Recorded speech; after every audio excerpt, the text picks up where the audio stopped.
This season hasn't been exactly kind to Atlanta Hawks fans after their unexpected run to the Eastern Conference Finals in last year's playoffs, and at the time of this recording, they sit at 29-30, which is good for the 10th seed in the East. But it's not for a lack of effort, at least not from their young superstar point guard Trae Young.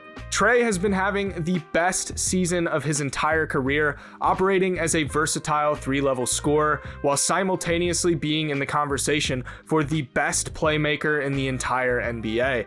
In this video, we're going to take a look at how these two facets of his game have culminated into him being one of the most threatening offensive players in the league, and why he's proving to the world that he is truly an offensive master. As always, be sure to subscribe if you enjoy the video and leave a like. Let's get into it. Now, before we jump into the playmaking aspect of Trae's game, we do need to understand the full scope of his scoring. Trae Young is one of those guys that can safely fall under the classification of 3-level scorer. He's shooting 62.8% at the rim, 38.3% from beyond the arc, but what may be the most shocking to hear is that Trae Young is one of the league's best mid-range scoring threats. In fact, there's only 7 players in the league right now attempting 3 or more mid-range field goal attempts per game, and Trae Young is the 4th most efficient among those 7 players at 52.2% from the mid-range. Being tall is an inherent advantage when it comes to mid-range scoring. Obviously, the taller you are, the more you're going to be able to get a shot off over taller defenders. Guys like Kevin Durant, DeMar DeRozan, LaMarcus Aldridge, they all have an advantage when it comes to scoring in the mid-range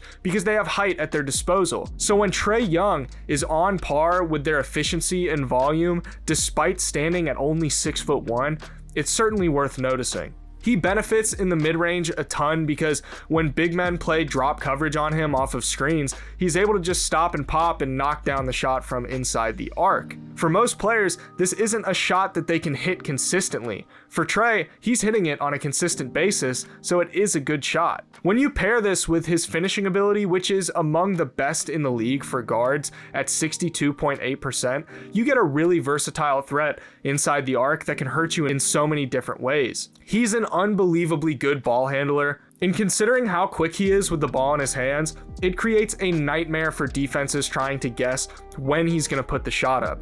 He also loves this little scoop layup to get some air on the ball and get it out of range of the defense. He does this with such unpredictable timing in most cases that the defense just has no time to contest by the time the ball is already on its way down. He also loves the floater, which is something very few guys are capable of hitting on a consistent basis. He can just go up quickly and get the little floater to fall despite not having the backboard there to help guide it in. Trae Young has arguably the best floater in the entire NBA right now. He's just always knocking it down from outside of the restricted area inside the paint. His size works to his advantage in some cases as a smaller guard because he can maneuver through the trees in the paint, and his unpredictability allows him to get the shots to fall in some less than ideal circumstances. Earlier in the video, I called him a 3-level scorer, so let's talk about that 3rd level of scoring, and that's his 3-point shooting ability. We all should know by now that Trae Young is an elite perimeter threat, but this year he's on an entirely different level when it comes to shooting from beyond the arc. He's one of only 7 players in the league knocking down 38% of their 3-point shots on at least 7.5 attempts per game. He's truly been one of the best shooters in the NBA this year.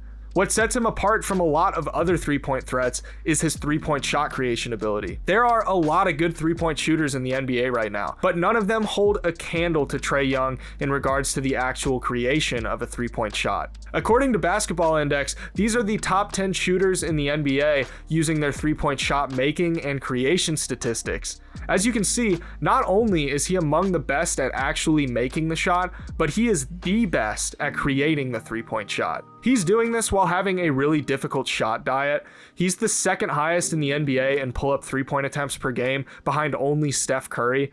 And despite this, he's knocking them down at a 37.2% clip, also the 2nd highest in the NBA, behind only Steph Curry.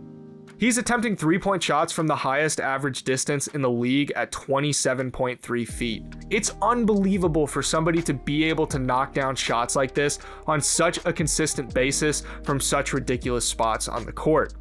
One thing that he does a really good job of is capitalizing on when defenders switch in the pick and roll. Here's a good example. He starts out being guarded by Donovan Mitchell, and Collins is going to come up and set the screen.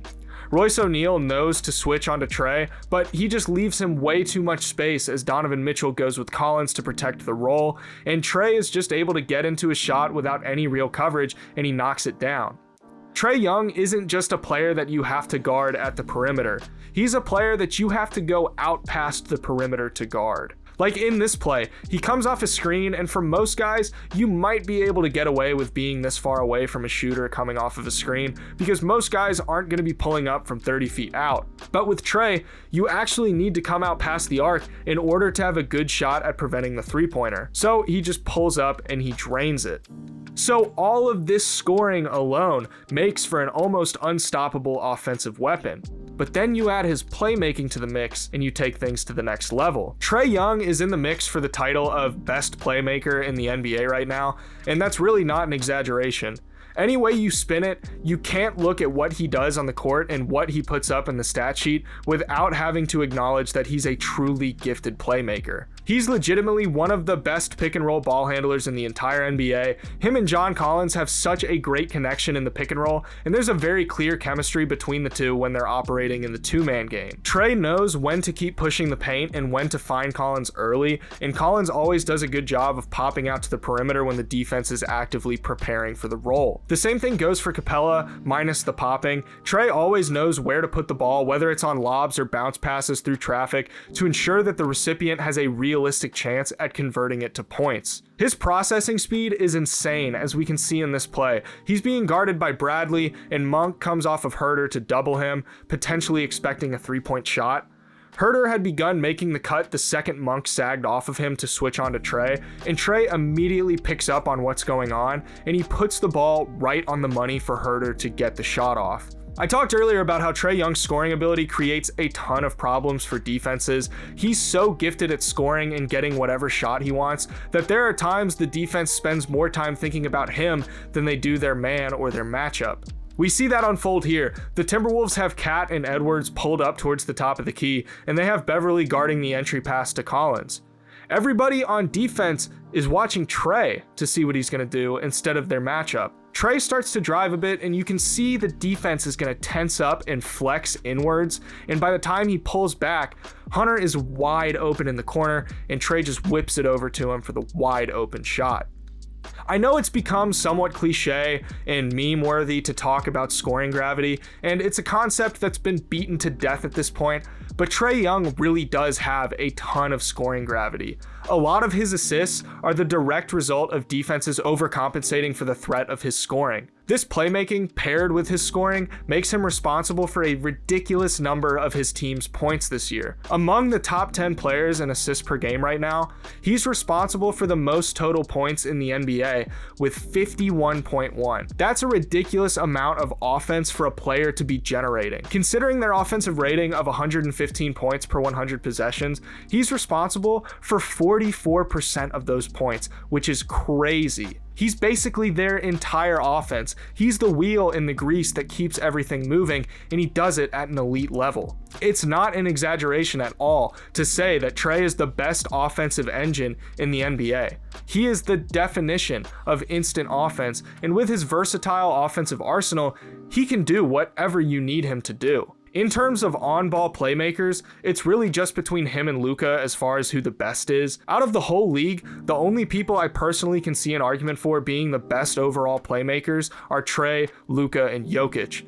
They are on a completely different level than the other top playmakers in the NBA right now. Passing is one thing, but it's the scoring that these guys are capable of that opens up everything else. It's important to remember that playmaking isn't just passing.